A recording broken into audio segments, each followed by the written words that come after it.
Good afternoon. Well, since the start of the South African Reserve Bank's interest rate hiking cycle in 2021, South Africans have had to watch their income shrink as the interest rate payments on their bonds, car installments and loans continue to rise. And this, coupled with other characteristics of a sluggish economy, has seen many walking on a money tightrope or pushed out of the market altogether. And this is especially true in the property sector. And joining me now for how South Africans can navigate the space and how alternative credit bureaus can actually get those people into the market. We are now joined by the founder of Notto Dalumuzi Mhlanga. Dalumuzi, thank you so much for joining us and talking to us. And I think let's start off this conversation by you just laying the ground. A quick description on what is an alternative credit bureau and how does it differ from the traditional bureaus that we know, such as your TransUnion, your ClearScore, and so on? Great. First of all, thank you so much for having me. Really appreciate the opportunity. I think there's really three key differentiators, I think, that are relevant, in terms of from an alternative credit bureau perspective. The first is why we exist as an alternative credit bureau. The second is how we operate. And the third is, the impact we're looking to have on the system. In terms of why we exist, really, it starts with the name of our company, Notto, which comes from isiZulu, umnotho. And really our goal is to help South Africans build wealth by owning assets. And everything that we do really is oriented by that, enabling people to build wealth. The second, in terms of how we operate, is we build credit scores on the back of how well people pay their bills and demonstrate that, they are willing and able to meet their obligations.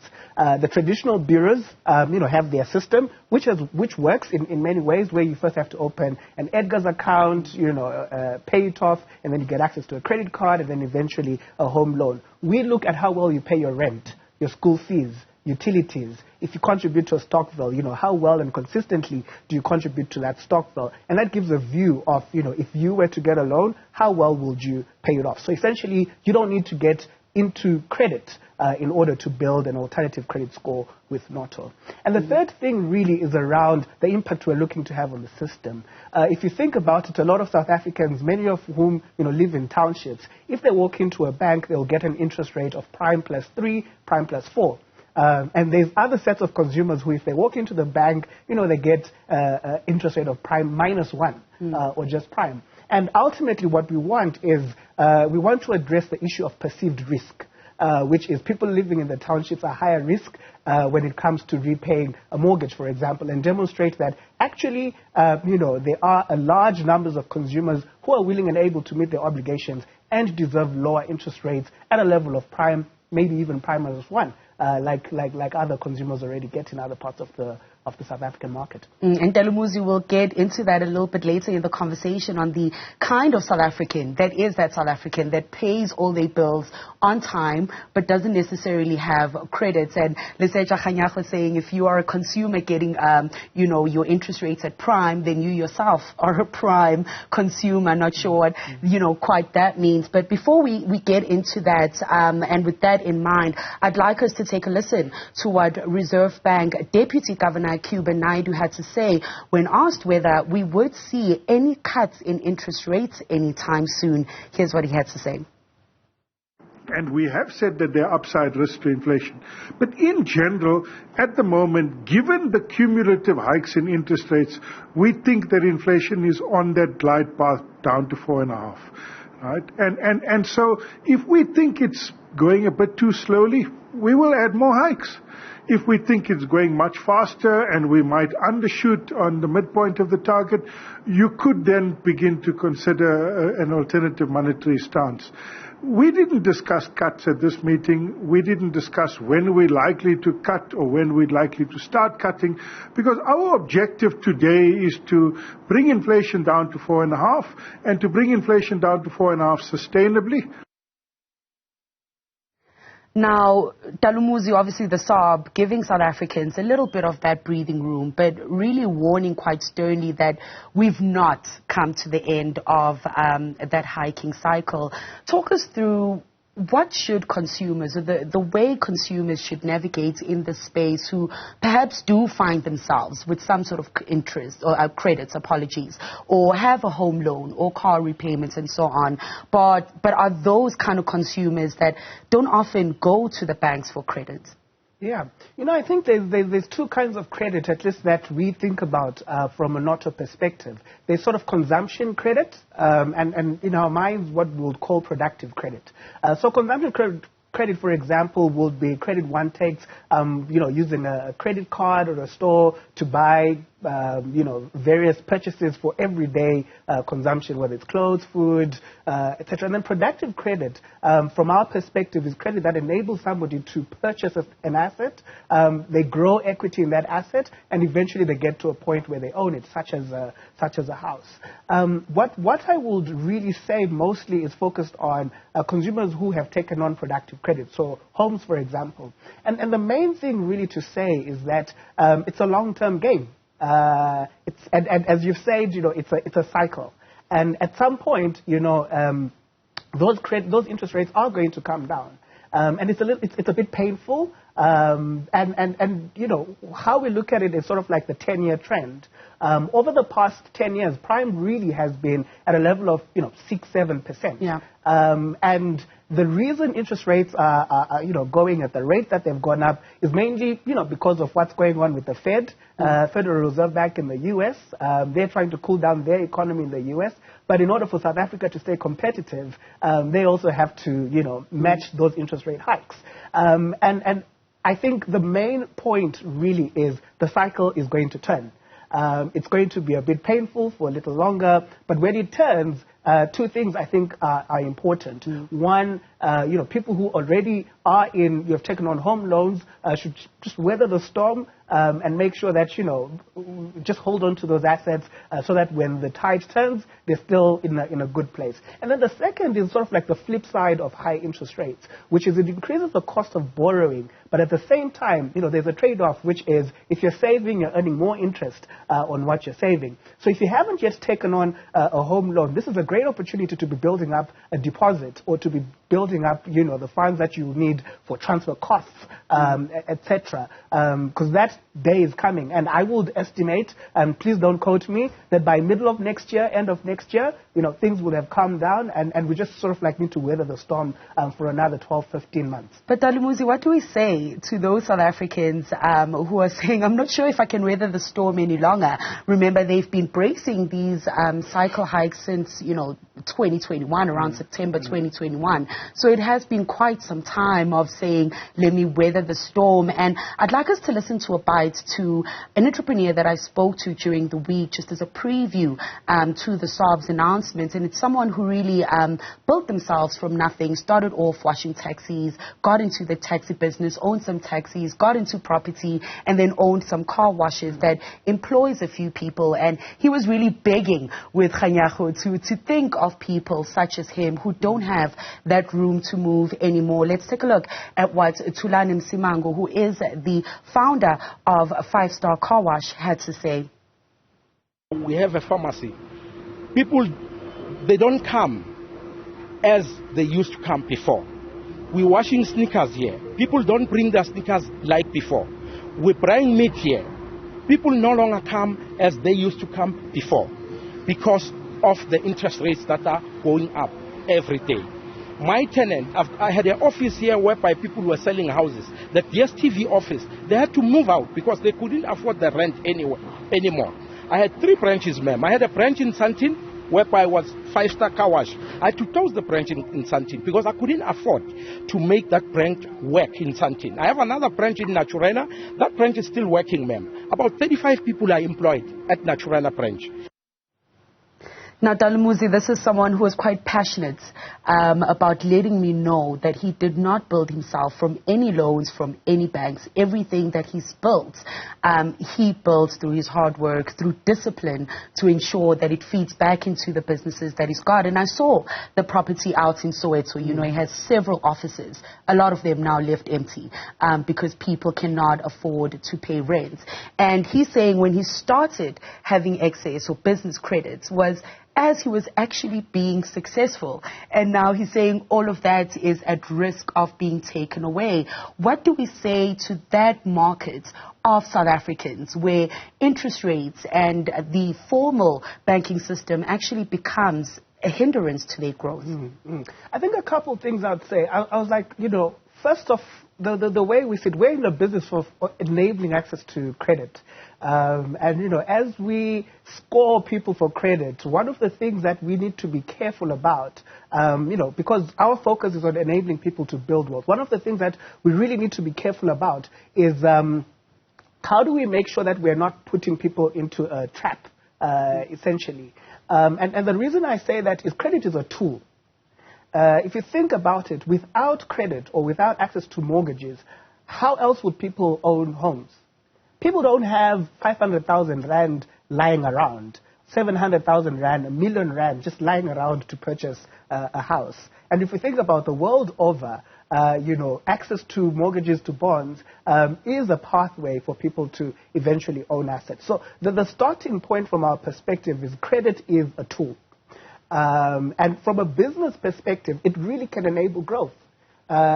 Think about some of the brands that are growing in South Africa. Most of them have had access to credit because the bank sort of like takes a view on their cash flows, etc., and say, you know what, if we gave you, X million rand, we see how you would be able to grow and pay us back. And it's a win-win for the bank and for the entrepreneur. And the reason I really double down on credit as a tool is it's really important, for us as people who enable, as companies that enable access to credit, to educate the market on this tool. Absolutely. Because it can be a double-edged sword. A tool is like a knife. You can use it to cook the most delicious meal, sorry to be a little graphic, but you can also use it to kill someone. Right, so the really important part is, first of all, to understand credit as a tool, and part of that is sort of taking a view that we've been burnt, I suppose, over the last 15, 18, 24 months with these interest rate hikes. And earlier I said it's a cycle. How do we make sure that as one takes on credit and sees it as a tool, these cycles repeat themselves every 7, 8, 10 years? How can you be prepared for 7, 8, 10 years from now? And it's a very interesting thing to do because you have to sort of take it for what you need now and then what you need for the longer term.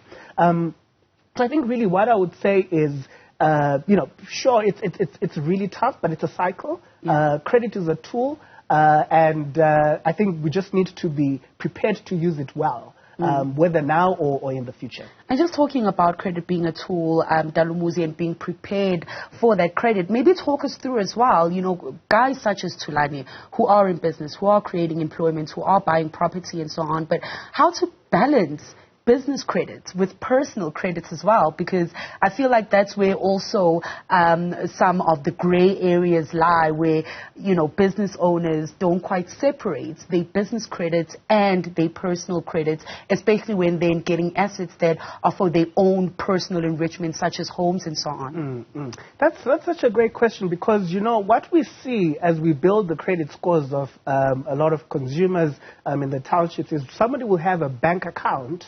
And they are paid. The payments for their business are paid into that account, and they're paying, school fees for their kids from the same account. Yeah. So no separation of the entities. There's no separation, And I wish more and more people, did that separation, because what that helps with is, as a credit bureau or even as a financial institution, you can take a view on the health of the business and the health of the consumer from a financial perspective. So it becomes easier.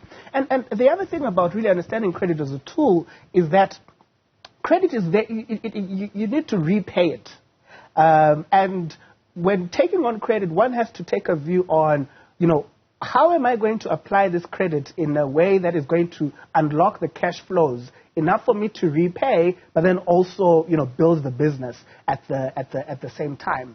And I think the more we really think about, okay, from a business perspective, realistically, if 250,000 rand hit my account today, how do I become prudent in my use of that 250,000 rand? And I'm going to say something a little mischievous, as it were.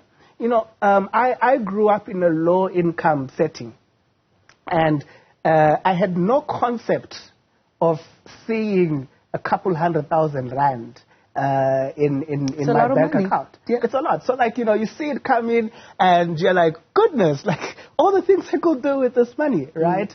And there's an excitement about seeing that much money in the account, but there's still a responsibility that one has to, exercise. So I find that, and this is, I'm sure, this is not, I'm not making an example about any particular person, but one of the things that we really need to be careful about is once you get credit, it really needs to be for productive use. I gave the example. People don't have 500,000 rand, 600,000 rand, 1 million rand sitting in their bank account to purchase a home. And when you get access to that money, just take that long-term view to be like, how do I use this credit in a way that is really productive, allows me to meet my obligations, but also allows me to grow. And really not to be too excited by seeing all those zeros in a bank account, because the chickens are going to come home to roost. Yeah. And it's the same principle really for any financial headwind, whether it be winning the lotto, gaining an inheritance. We are quick to say, let's go spoil ourselves just a little bit and have our little I blew it moment. But absolutely stepping back and giving it a bit of thought. And just to return that little bit of mischievous, Dalumuzi, a question that keeps popping up quite a bit when it comes to credits is, especially when based on race and those kind of factors that are taken in. Why is it that it's easier, or it seems or perceived to be easier for black people to be able to get credit for a car but not credit for a house? That's a very interesting question, because it kind of goes back to what I said earlier, which is in this market, there are consumers who get prime -1, right? And there are consumers who get prime +3, prime +4. For the same kind of product. And it really boils down to, in many ways, perceived risk. The reason we exist is we are, it's sort of like the third point I said earlier, we're looking to change those perceptions of risk as an alternative credit bureau. We believe that a mother and, parents, a single person in the township who is paying rent for 3,000 rand deserves a mortgage whose installment... And on time, and sometimes paying 3 installments ahead as well. We see the most interesting things when we look at the data. When it comes to Christmas time, people literally withdraw 60, 70,000, 100,000 rand from their stock vaults, right? Because they would have saved that much over a period of time. We find that 15th of December, people will pay school fees for their kids for January. They will pay rent for 2 months in advance. And, they just behave in a way that demonstrate that these are responsible consumers. And they may be a saloon, a hairdresser, a car mechanic, somebody who, has got a business of transporting kids to school, etc. Take that same person, right, who is getting a windfall, as it were, from their stock value of 60,000 rand, and is paying their rent 2 months in advance in December, and is paying their school fees. Take that same person to the bank for them to qualify for a home loan, and they'll get declined. And it boggles the mind, right? And part of it is because of those perceptions of risk. And this is not to blame the banks. Banks are regulated entities. They have to pull credit reports from a registered licensed credit bureau for them to assess creditworthiness and to, do affordability assessments. And what we are looking to do essentially is provide banks with the data and the proof that these people are creditworthy and they deserve lower interest rates coming out of the blocks. Because the challenge is, if we don't do that, for the next coming years, these same consumers will keep getting prime +3. And when interest rates hike again, they will feel their pain. But how do we, get those consumers who are responsible to also get prime, even prime -1, because it's happening. Yeah. It's just that the perception of risk for that market is different, and we just need to prove it with data that these are creditworthy people who deserve fair interest rates. Dalumuzi, we have 4 minutes left. Just to wrap it up, interest rates are an important part of the economy, and, you know, so many different stakeholders and the effects and trickle effects on the greater economy. Just quickly, who is responsible for ensuring that consumers are educated about how to utilize credit properly and how to prepare themselves for those cycles, as you were talking about, that come about every 7 to 10 years?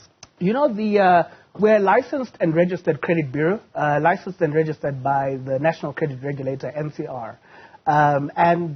We honestly have had very productive engagements with NCR. You know, from a legal perspective, if you read the National Credit Act, this is my business, and I've looked at laws in various markets. There are few markets that at least have the legal framework and the regulatory framework and bodies to ensure that the consumer is protected from a credit perspective.